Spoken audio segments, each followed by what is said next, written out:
What makes a champion?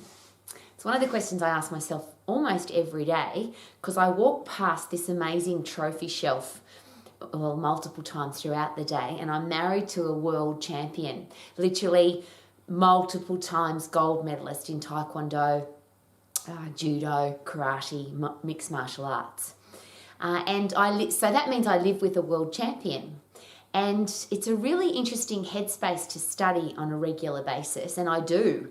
I'm really interested in why people achieve and continue to achieve, and why some people achieve and then stop. And then some people set a goal to achieve, they start and then stop. And there's an interesting group who want to, or they tell me they want to achieve, and they don't even start. So what makes a champion? And you might have a personal definition of what a champion is. The world will tell us that it could be people who are considered the best in the world. So you get a gold medal, or you win the grand final, or you win a championship. So do you have something in your life where you want to win? And I think there's lots of areas that are really important, because I'm not a sports person, but I certainly am aiming every day to achieve, to overcome challenges, to get better, and to keep doing my life in a better way. So I consider that my life is my personal championship. How about you? So are you a gold medalist in your own life? Perhaps you're accepting silver, perhaps you're accepting bronze, or maybe you're not competing at all. And I think, of course, that's a very personal decision.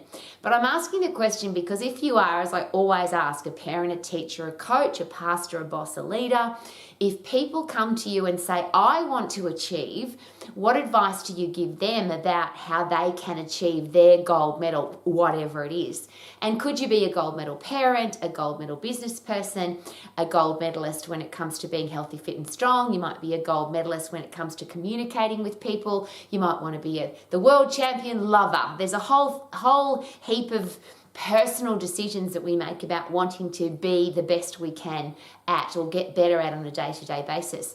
And I think I'll start with that, because one of the things that's very obvious with all champions, all people of excellence, the people that keep striving for excellence, and I study them every day, there is a very distinct headspace of there is no best. Regardless of how good these people get, they want to keep getting better. They want to keep getting faster, lifting heavier, getting leaner, kicking more goals, shooting more hoops. They just want to keep getting better.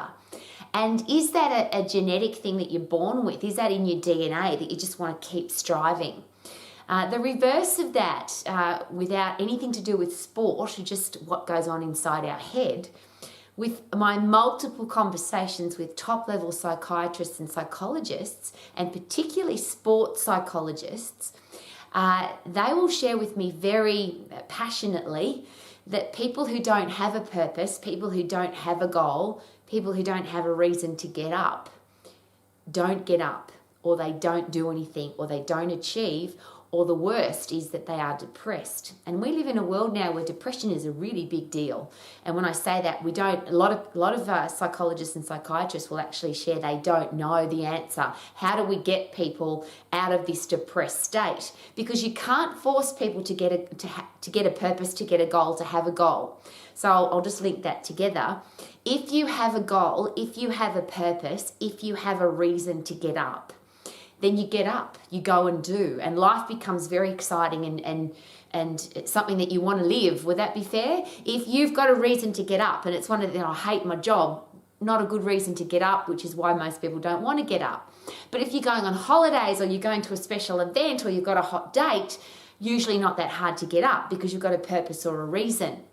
So there's a great question. Do you have a purpose, a reason, a goal, something you want to achieve? And if you do, the question is, what are you going to do to make it happen? And of course, you've got to get out of bed. So the headspace of goal setting, a lot of people talk about goal setting, airy-fairy, motivational, rah-rah stuff. But every person who's ever achieved something decided they were going to achieve it, set a goal and went on and did it. So if you're not doing the things in your life that you want to do, or you want your life to be different or happier or better, could it be a good idea to perhaps set some goals for what you want your life to look like? And not goals for the sake of goals or what other people think you should be doing or what people expect of you, but what do you want? What do you really want? Because is it possible that if you don't set goals and you don't have a purpose, that you end up just existing? You don't live your life, you just exist. And unfortunately, for a lot of people, that means they are depressed. They're unhappy. They don't like their life because they don't have a reason to live their life with passion, enthusiasm, and excitement. So if you have a goal and you get out of bed and you go for it, why is it then that there are people who they get up and go and then stop, or they achieve a goal and then they don't achieve any more? And then there's the people who keep on achieving. And they're the people I'm really interested in, the multiple world champions, the people who just keep achieving. They've already won 20 Grand Slams and they go and play tennis again. They've already won multiple events and they go and compete again. They're already multi-millionaires, billionaires, and they still keep doing their business. They still keep showing up for the thing that they love. What's the driving force behind that? And I'm going to ask the question again, is that in our DNA? Are we born with that, or is that something that we can develop?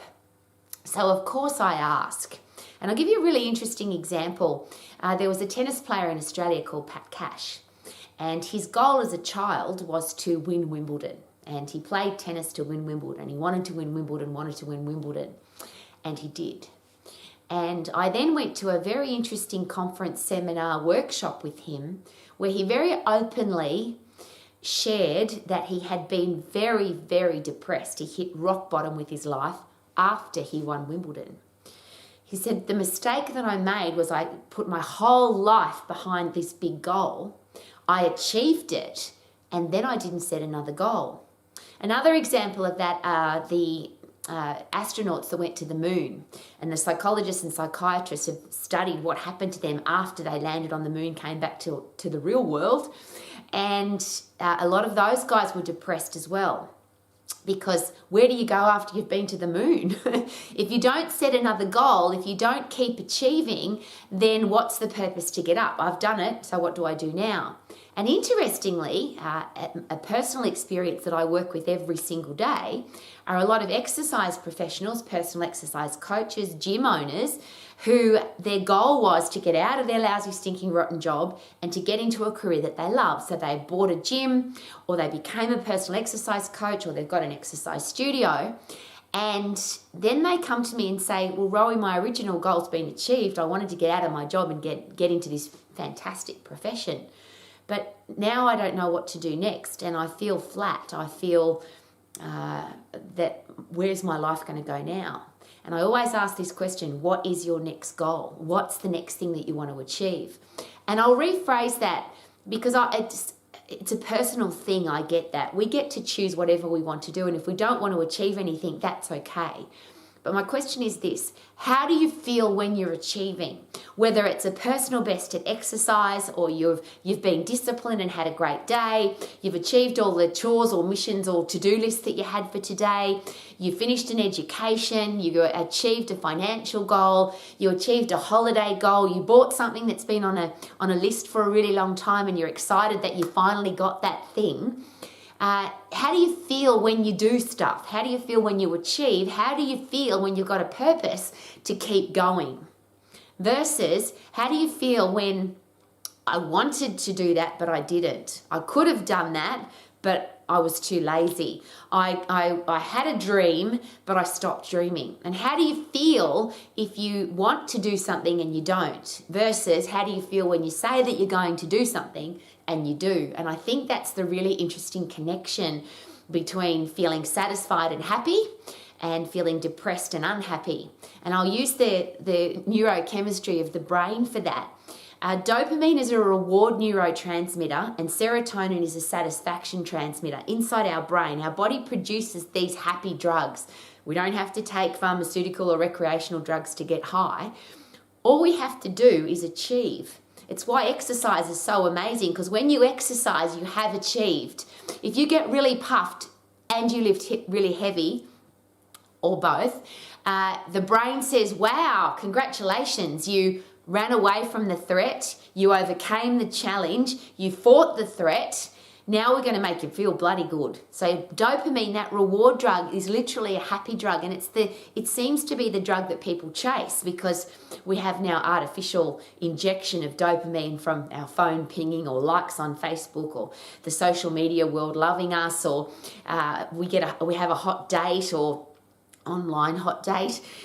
There's some interesting ways now that people get a dopamine rush, and there's gambling, drugs, sex, shopping, all sorts of addictions. But ultimately, the human body was designed to survive. So when we do survive, when we overcome the threat, when we run away from the tribe or the wild animal, or when we turn and fight the tribe and the wild animal, the brain says, congratulations, you have achieved. And it's literally a high. We get addicted to dopamine because it makes us feel good. Reward drug, reward neurotransmitter. Serotonin is a satisfaction drug, which again is pumped heavily when we exercise.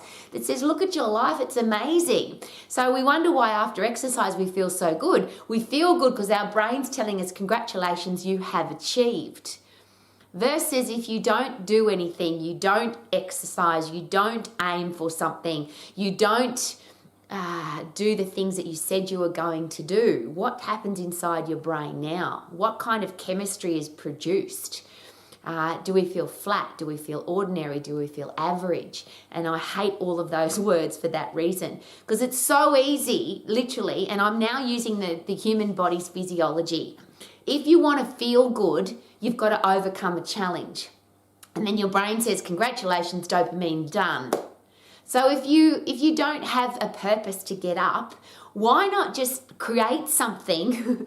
And when I say create, as humans, we can choose whatever we want. We are not trees. We're not jellyfish. We're not a plant. We can literally decide what we're going to do. We're not driven by instinct. We're driven by choice. So if we choose to stay in bed and do nothing and have no purpose and have no goals, that is actually a choice. Isn't that interesting? If you, I don't want to do anything, I don't feel like it. What if you decided, I'm going to change as from today. I'm going to do my life differently than I did yesterday. And there's no other creature, a living creature on the planet except for humans, that get to make that decision. We don't have to live the same way we did for the last year or 10 years. We can change as of today. If you set a goal, if you've got a purpose, if you get up and follow that purpose. And again, I'll ask as a teacher, a parent, a coach, if you've got people relying on you to live the example, if you've got kids that you really want them to have a great future, if you've got students and you want them to achieve their goals and dreams, if you're a coach and you want them to win the championship or be an elite athlete, then do we need to set the example that it's possible? I don't believe that as leaders we have I don't think we have a choice to not have a purpose. Because even if you don't have a personal goal where you want to achieve a sporting goal, or you want to go and open a business, or you want to do something with your life, what about the people that are relying on you to prove that it's possible? Do we have a responsibility as leaders, as coaches, as teachers to make it possible for our students, for our kids to know that it's possible because we're actually doing it? So I'm asking very personally, because I do every single day work with people who achieve big time. I live in a house with the world champion. 7 days a week he trains, 7 days a week he's doing some form of martial arts, 7 days a week he's growing his head, his business, his everything about him. And that's why this household is so exciting to live in, because I'm doing exactly the same thing every single day of my life. I'm learning, growing. I've got a purpose. My purpose is I want the world to be healthy, fit and strong, have a career that it loves. I'll rephrase. I would like you to be healthy, fit and strong for the rest of your life. I would love you to have a career and business that you love. I would love you to be financially free, because I see the hassle that lack of dollars puts into people's lives. I would love for you to have great relationships and never have people in your life who are disrespectful or treat you badly. Never to be accepting of that. That's what I want for everybody, and that's my driving force every day. That's why I have an international fitness business college, because I want people to have a life like that. So that's my driving purpose. I live in a household with a man who has the same purpose as me, and on top of that, he's constantly striving to get better at his sports. He loves martial arts and keeps getting better. So we are a living example of that. So I can share with you, is it possible to wake up happy every day? Of course, because we've got a purpose to get up. We literally explode out of bed every day excited to go do. I would love that for you. And if you are a parent, a teacher, a coach, a boss, a pastor, or a leader, and you have people who are looking into your life, my question is always, are you the living example of having a purpose? Are your children your purpose to achieve and succeed? Are your students the reason that you get up and go every day because you want to share with them that it is possible? If you are a coach, do you want your athletes to know that you are living the example? It's one of those interesting questions when I look at ex-sports people who have become coaches. I get really excited about the people that are in really great shape. The coaches that are still training with the team. They're fit, strong, healthy, still maintain their skills, and they can still kick butt. I love that. And the reason that's so exciting for me is, again, I live in a house with a man who's a mature-aged adult, and yet he trains really hard every day. He gets thrown and kicked and punched, and he throws and kicks and punches every single day. When he goes to training and there's small children there, they can see that you don't have to get old and fat and tired. You can literally be a fit, strong, elite athlete for as long as you want to be. That's a purpose. So if you're not very happy with your life, here's a great question. What if you create a purpose? What if you look for a reason to get out of bed? I'd like to think that if you are a parent, a teacher, a coach, that is the reason, because you've got people relying on you. But if you haven't got anybody that needs you to be the living example, could you go and create something that gives you the purpose to get up? Could you help a charity?